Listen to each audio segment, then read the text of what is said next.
নমস্কার বন্ধুরা, আজ আমি মিষ্টি কুমড়োর দারুণ স্বাদের একটা রেসিপি বানিয়ে দেখাবো। তার জন্য গ্যাসের উপরে একটা কড়াই বসিয়ে কড়াইতে অল্প পরিমাণে একটু সর্ষের তেল দিয়ে দিলাম। তেলটা যেই গরম হয়ে যাবে তখন একটা শুকনো লঙ্কা, দুটো তেজপাতা আর হাফ চা চামচ পাঁচ ফোড়ন দিয়ে দেব। ফোড়নটা কয়েক সেকেন্ড ভাজা ভাজা করে নেব। ফোড়নটা থেকে যখন একটা সুন্দর গন্ধ বেরোবে তখন ডুমো করে কেটে রাখা আলুগুলো দিয়ে দেব। আলুগুলো একটু ভেজে নিতে হবে।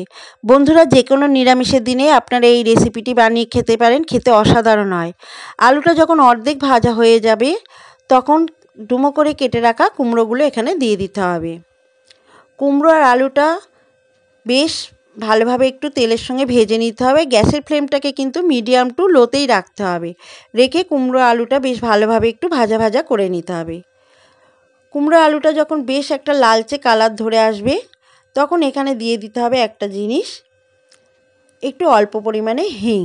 যেহেতু নিরামিষ রান্না, এই রান্নায় হিংটা দিলে কিন্তু এই রেসিপির স্বাদ অসাধারণ লাগবে। হিংটা দিয়ে একটু নাড়াচাড়া করে দিয়ে দেব হাফ চা চামচ গ্রেট করে রাখা আদা। আদা আর হিংটা দিয়ে কুমড়ো আলুর সঙ্গে বেশ একটু ভাজা ভাজা করে নেব।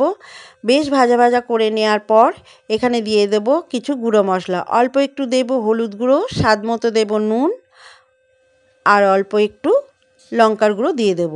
মশলাগুলো দিয়ে কুমড়ো আলুর সঙ্গে বেশ কষিয়ে নিতে হবে। মশলাগুলো দিয়ে বেশ খানিক সময় ধরে কষাতে হবে। গ্যাসের ফ্লেমটাকে মিডিয়াম টু লোতে রেখেই মশলাগুলোর সঙ্গে কষিয়ে নিতে হবে।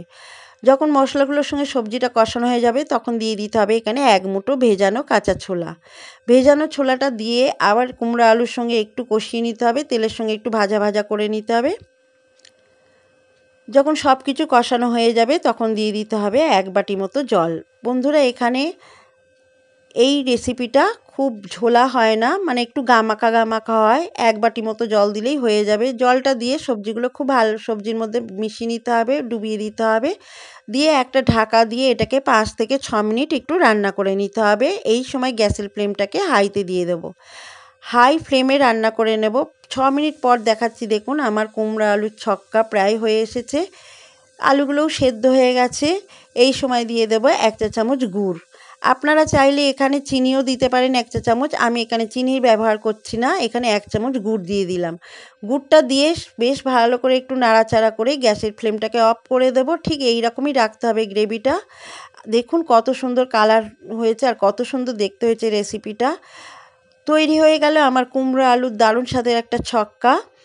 এই কুমড়ো আলুর ছক্কা আপনারা যে কোনো ডিনারে বানিয়ে নিতে পারেন, যে কোনো দিন ডিনারেও বানিয়ে নিতে পারেন। রুটি, লুচি, পরোটা সবের সঙ্গেই যেমন খেতে ভালো লাগবে তেমন গরম ধোঁয়া ওঠা ভাতের সঙ্গেও খেতে কিন্তু অসাধারণ লাগে। আমার আজকের এই কুমড়ো আলুর ছক্কার রেসিপি কেমন লাগলো আপনাদের জানাবেন। আর যদি ভালো লাগে তো কমেন্টসে আমাকে লিখে জানাবেন খেয়ে আপনাদের কেমন লাগলো। আপনারাও বাড়িতে বানান, দারুণ লাগে খেতে। রুটির সঙ্গে, লুচির সঙ্গে, পরোটার সঙ্গে, গরম ভাতের সঙ্গেও খেতে খুব ভালো লাগে। আমার আজকের এই কুমড়ো আলুর ছক্কার রেসিপি যদি ভালো লাগে অবশ্যই একটি লাইক করবেন আর কমেন্টস করে জানাবেন যে আমার আজকের এই রেসিপি কেমন লাগলো আপনাদের। আবার ফিরে আসবো পরবর্তী একটা রেসিপি নিয়ে। ততক্ষণে সবাই ভালো থাকবেন, সুস্থ থাকবেন। আর আমার ভিডিওটি এতক্ষণ ধরে দেখার জন্য সবাইকে অসংখ্য ধন্যবাদ।